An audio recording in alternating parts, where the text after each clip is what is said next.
Countdown for blast off. X minus 5, 4, 3, 2, X minus 1, fire.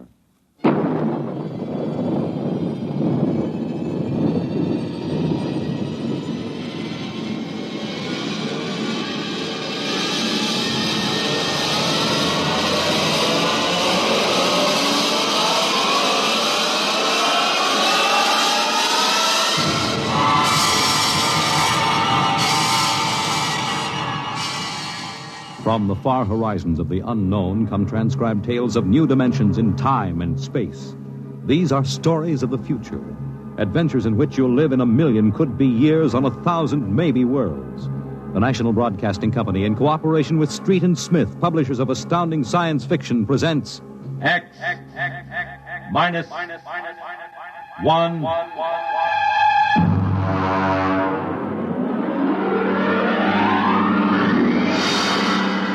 The Martian Death March.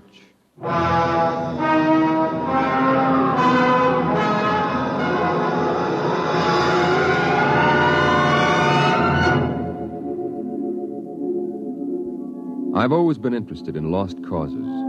The revolt of the Scottish Jacobites against England, the last stand of the Cherokee and Sioux Indians, and the death march of the Martian Highlanders in 1997. There's been a lot written about that march. The UN Commission report covers 4 volumes, but the whole story isn't down on paper yet. I know it because I was on that march from the beginning to the end. There's one part of the story that no one ever mentions. The Martian Death March of 97 was led by an Earthman.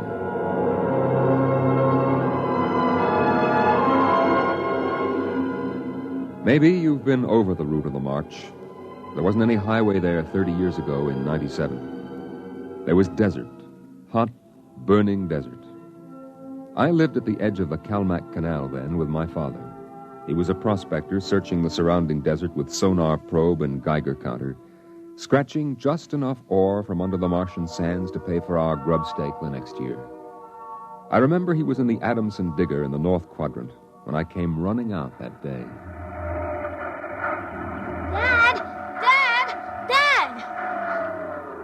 There's somebody coming, Dad, across the desert. You sure? I saw them. They're a couple of miles out. Well, how many cars? They're on foot. On foot across the desert? Honest, Dad. I saw them. Are you sure it wasn't a light reflection off the canal? No. It was dark against the sand. I don't like that. You run back and get the rifles out. I've got to pull the digger into the shed. Is there going to be fighting, Dad? I don't know. I got a whole year's ore piled out back in the bins, and I ain't going to lose it to no claim jumpers. You go back to the shack and break out those rifles and see they're loaded, you hear? And jump.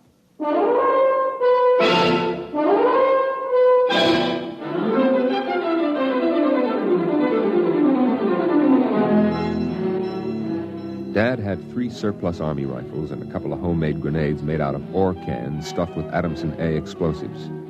We crouched inside the shack, waiting. The shadow of the water tower in the doorway grew longer as the quick Martian dusk settled down over the desert. And there they come, Al. There's 2 of them.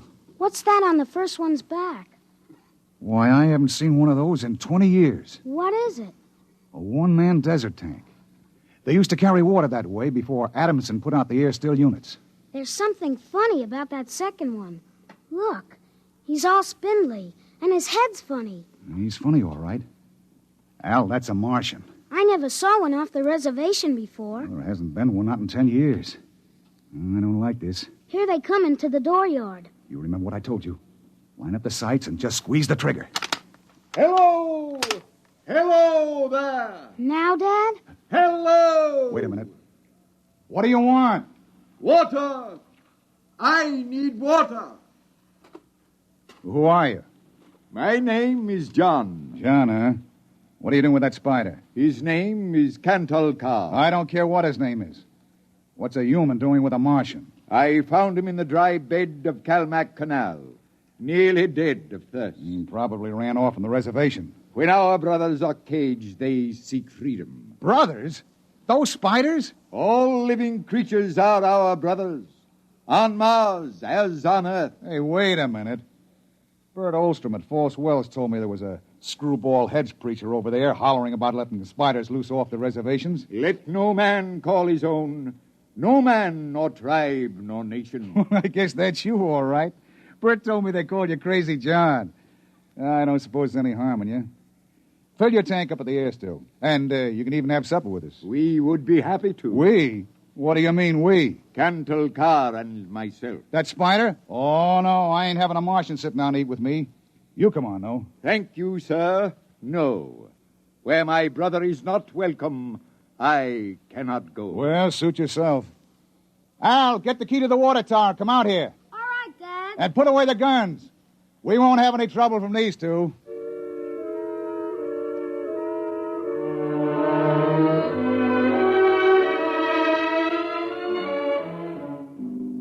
The old man filled his tank at the air-still tower, and the Martian went through the ash pile for half-burned fuel brick. When we went in the house for supper, I could see them silhouetted against the fire. The old man with his wild hair and beard, and the thin, spidery arms and legs of the Martian. Dad, What? are all the Martians on the reservation?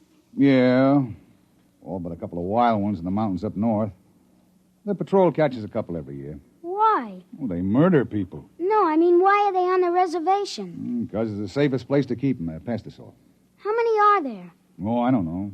A few thousand. They keep dying off. Why? They catch earth diseases. Chickenpox almost wiped out the whole gang of them 2 years ago. Chicken pox? I had that. It didn't wipe me out. You ain't a Martian. I was born on Mars. Well, I mean you ain't one of those spiders. Now eat your food. It'll get cold. Okay. Dad, Oh, what now? were the Martians always on the reservation? Well, since the Outpost 3 massacre, they have been. What was that? Oh, back before you were born, they lived wild in the mountains up north. Were they fierce? Fierce enough. Only place for them spiders, behind wire. Yeah, it sure is.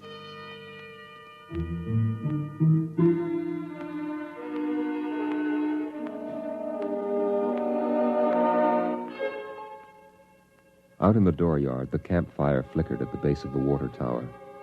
The first of the Martian moons had set. The other wouldn't rise for several hours. I could hear the sandpeepers out in the desert as I stood there. The old man and the Martian were sitting on the ground, huddled close to the fire. It gets cold fast on the desert when the sun goes down. Is that you, boy? You can come up to the fire if you like. My dad wouldn't like it. All right. But I'm not afraid of no spider. No, there is nothing to be afraid of. How come his arms are all skinny? Ask him. Does he talk? Yes, his name is Cantle Carr. It is, huh? Hello. Hello, boy. He talks funny. It is not my language. Why isn't he on the reservation? You can get in trouble helping spiders to escape. No man has the right to imprison the innocent. They that are enslaved will be freed. They that are in sickness and misery will be comforted. They that are exiled in a strange place will be restored. My dad says the spiders are treacherous, cowardly, murdering savages. That's what he says. Boy, there was a time on this world when there were no earthmen, when the ships and the machinery of earth were unknown. Then the people of the highlands lived in peace. But today they are a handful, starving, dying behind the wire. But the reservation isn't so bad. Our home is in the mountains of the north, not the desert. I heard a voice which cried out to me in the desert, "Go to your brothers." Do they really call you Crazy John? I have been called many things. You really think we ought to let those old spiders off the reservation? Boy, we die here in the desert. We die in the sun and of the sicknesses you have brought from earth. That's 'cause Martians are just weak. I'll bet I could knock you down myself. You could. We are a different people. We have not the strength of muscle of earthmen. But we will not stay here to die. You won't get off the reservation. The patrol takes care of all that. They won't let any stinking old spiders out. Ah, even in the minds of children is planted the poison of evil. How long?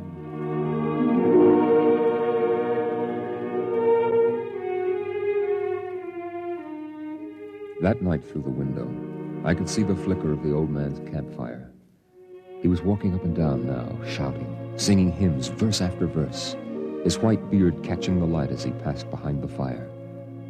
The Martian sat slumped over, his thin, spindly arms folded across the huge barrel chest that had developed over the centuries as the air of Mars thinned and escaped into space. In the morning, I looked out, and they were gone. Looking back now, we wonder how they did it. The high-voltage wire around the reservation carried a fatal charge. The patrolmen in the tower had 50-caliber machine guns. The desert around the camp was mined heavily. Yet, at dawn, August 7th, 1997, they broke out. I was down at the dried-up canal bed hunting sandpeepers when my father came running after me. Al! Al! Here I am. Come on, back to the house. What's the matter, Dad? You shut up and run. What is it? The spiders busted loose.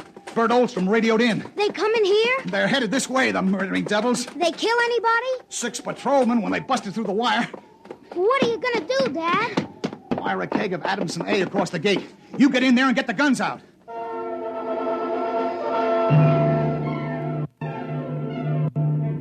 I got the rifles and shoved a full clip in each one. Then I slipped a primer fuse on the homemade grenades and lugged them out to the porch. Dad was running lead wires back to a detonator from a half keg of Adamson A he'd set across the gate. There. And that's it. Now give me one of those rifles. Will they be here soon? You can see the dust over the rise. Murdering spiders. What'll they do? I don't know. Now make sure you get a good sight, Al. Don't waste any bullets. There they are, Dad. There they come. Oh, wait a minute. Hold up now. I want to get a good shot. Let him get closer. Dad, that's Crazy John up in front. There. He's taller than the spiders. You can see his beard. You're right. Oh, that renegade rat. He probably helped him break out of the reservation. Listen, Al. If anything happens to me, you ride out back to the shed. You can hide out in the empty ore bins till they go away. Now, you got that? All right, Dad. We're going to come in. The spider's shouting something, Dad. Probably a trick. Get down a little, Al. You're in the way. We're coming in. I got him clear now. Right in the head. Up a little now. Got him! Got him, Al. Dad, look out! They've got guns! Down! Get down! Oh! Dad! Get out, Al! Get out to the shed! Dad, you're hit! Go on! Those spiders are going to rush. Now get going! No, I can't let you! Shut up and get out of here, you hear? Get out of here!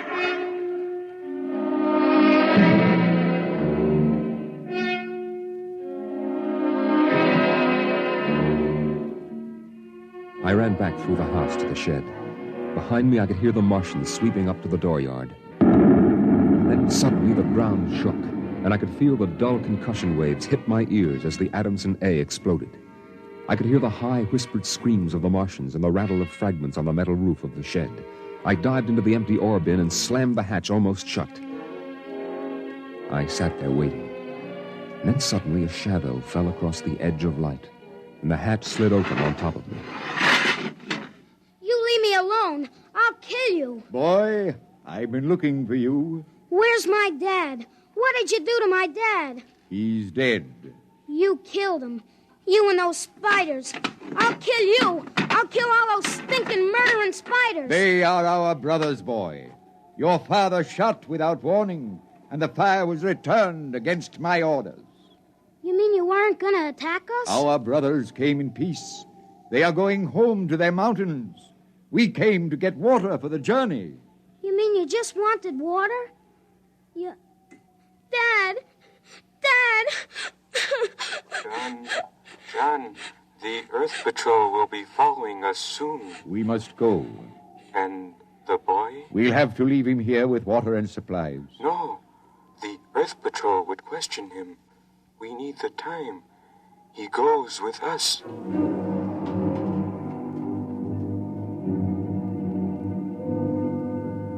They tore the Adamson air still from the tower and mounted it on poles. They piled our supplies in the yard and loaded them on their backs. And then they started. I marched with the old man at the head, and the column stretched out behind us on the desert. I turned to look back at our house, but the sun was behind it, blinding red. The old man pulled me around as he marched, his eyes fixed on the horizon, where far to the north rose the cool mountains that were the ancient home of the Highlanders. 14 of the Martians died the first day. They dropped to the side of the column when they could go no farther, and died. But the march went on. On the 5th day, we swung wide to avoid a mining settlement, but not wide enough. The miners were in ambush behind a pile of rocks.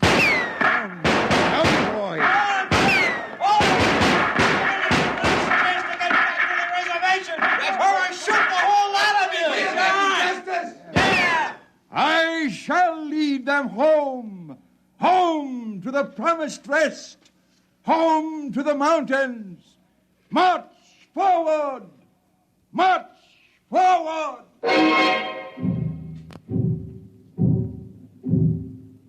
And the march went on. We wound across the desert in wild zigzags, following the paths the old man had traveled through the years. Only once a patrol plane hovered on the horizon and then shot away. The days went on, the weeks, and the Martians died. They died of exhaustion. They died of the diseases we had given. And they died of thirst. The Adamson still could produce 27 units of water an hour, no more. And on that, they died of thirst. Here, boy, here's your water. But that's more than the others got. Take it. It's yours. You're giving me your water. It will be provided to me. He that brings justice to his brothers will drink deep of the water of righteousness. He that... Drink your water, boy. Across the desert, from the Kalmak Canal to Fever Dip, past the towering mesas of the Higgins Badlands, across the dry sea bottoms they marched.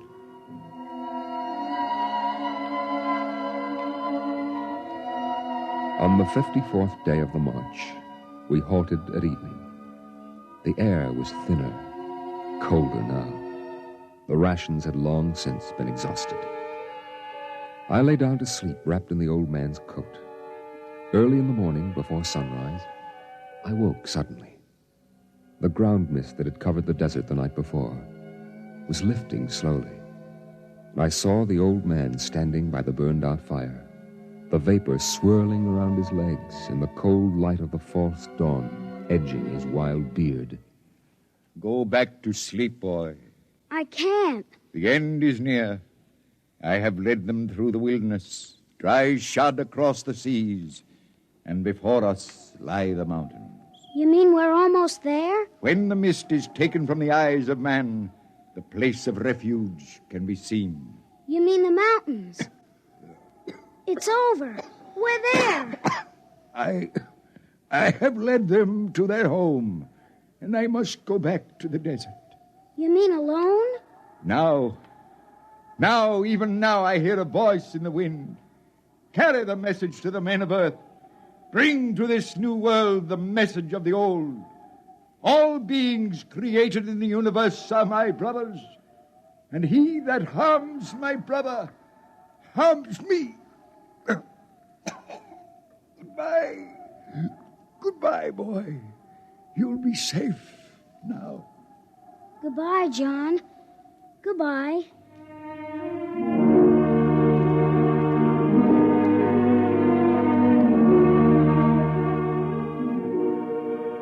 The Martians found him 500 yards from the camp, dead. Now the mist rose, and before us towered the highlands, the tall green mountains and the cool sky. The march was over. Of the 7,000 Martians who started, 900 were alive. They gathered now on the rise of ground and faced the hills. Their thin bodies wavered as they stood, and some dropped to the ground as they stood there. But there was a light of hope in their large, staring eyes.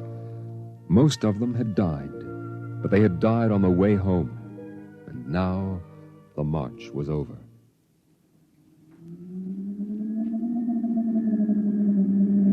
Then the patrol planes were spotted on the horizon, and within 10 minutes they had landed.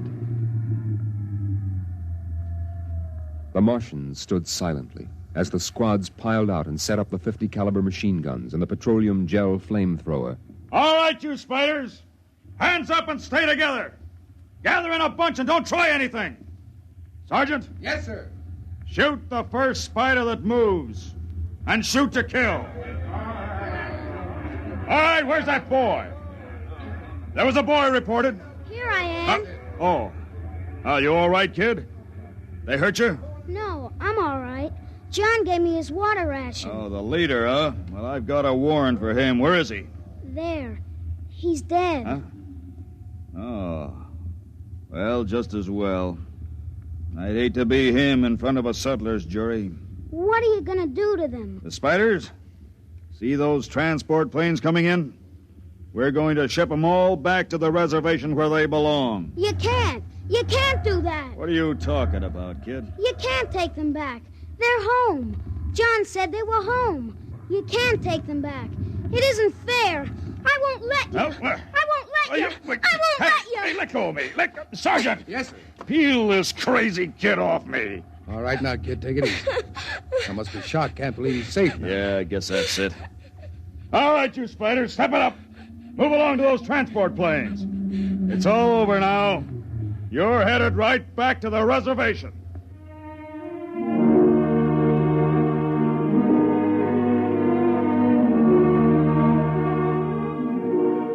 They separated them in groups of 50 and loaded them on the planes.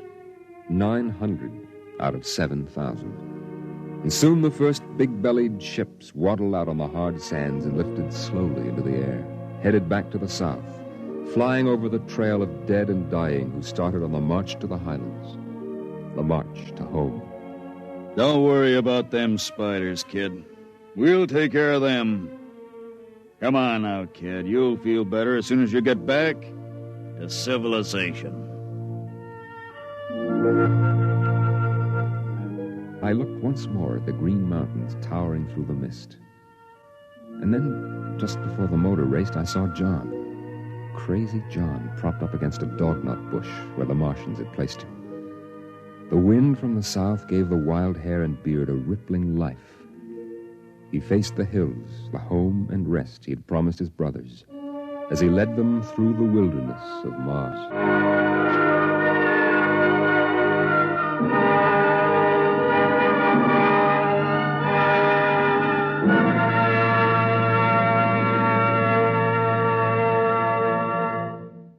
You have just heard X-1, presented by the National Broadcasting Company in cooperation with Street and Smith, publishers of astounding science fiction. Your announcer, Fred Collins. X-1 was an NBC Radio Network production.